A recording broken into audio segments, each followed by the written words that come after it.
Hello, mate. I wrote a poem.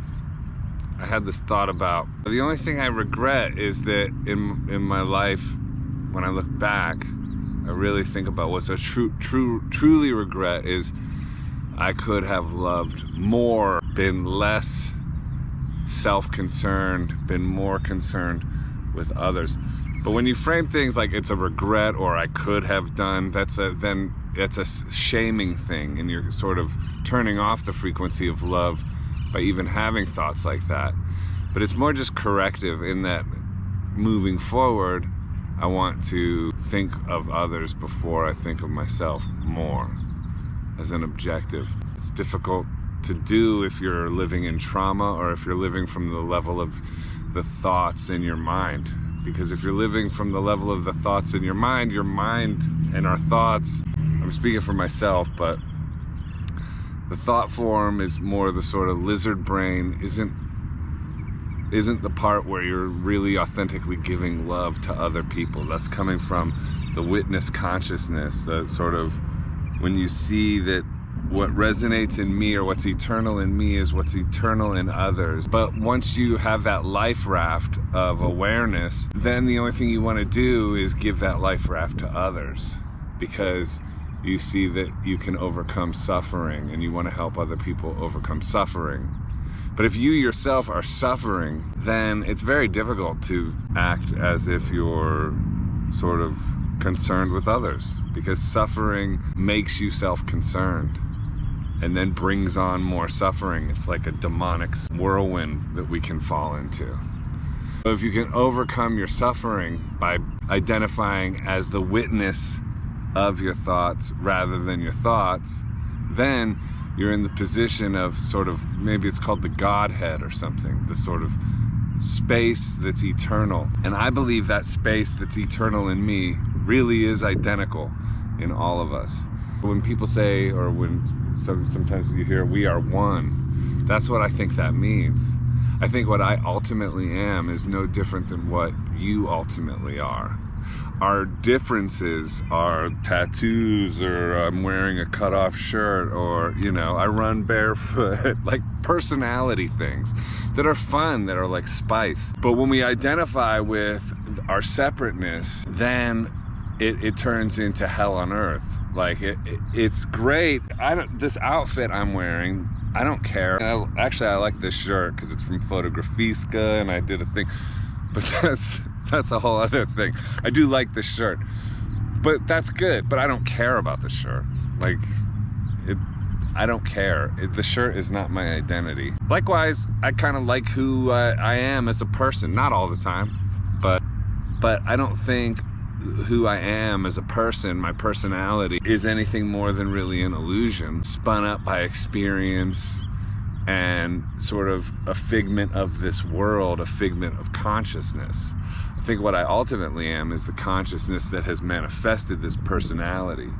But when we view ourselves as just these personalities, and that's the ultimate reality, then we get into, I think this, and that person is bad, and this, that, and the other, and all these superficial things. We're essentially going like, look at his cut-off t-shirt. It doesn't matter. I've worn stuff from Barney's. I used to go to fancy clothing stores and buy high-end fashion. And now I'm out here in Arizona and I wear shorts and cut-off tank tops all the time. And it doesn't make any difference. Funnily, and this is weird, I've been getting compliments for my style lately out here, which is really weird because I don't wear anything like fits anything. But anyway, that's a digression, and it sounds like a brag, and maybe it is, but whatever. I'm not claiming I'm egoless either, but I recognize my ego as not reality, and that's fun. It's not like I've overcome. Maybe that's kind of what overcoming your ego is. You don't take yourself seriously, you don't take your ego seriously, and it's not that you don't take it seriously, but you don't take it as reality. It's a function. I don't take this shirt as reality. Obviously it's a real shirt, but it doesn't matter. Similarly, my personality doesn't matter. What matters is the witness of all this, God. or you can call it, I don't know, you can call it anything you want. I personally call it God. For me, it resonates as a creator, as love. And I don't want to go down the whole sort of religious rabbit hole, but just to like say, as I'm going more into this identification with what I consider to be ultimate reality and less identification with myself, I look at myself and the past, and I think, you were self-concerned. But that's that's what our nature is when we're suffering. We're self-concerned. Suffering makes us self-concerned. The only way we can get out of being self-concerned is to go beyond our own suffering, which is to go beyond identifying with ourselves. And to that effect, I wrote a poem. Did I just erase it? Let's see, I think I just erased it.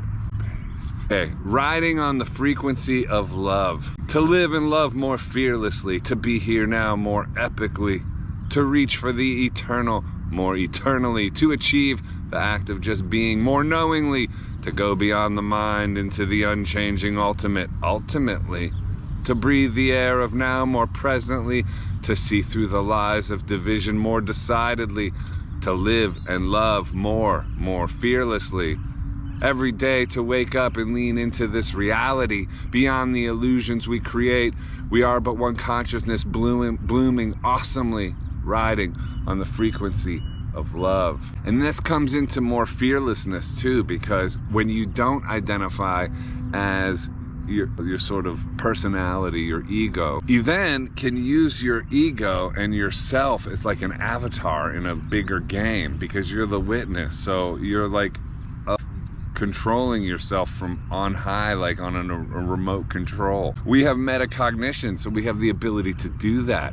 And the more we identify as the observer of us and of all of life in the present moment, the more we can move our avatar in this way that we're not so concerned. But if we're the small self and we're like, I'm this thing, I'm this person, you're more likely to cage up and be like, because you're identifying so heavily with your ego, hey, not your amigo. All right, anyway, see you later.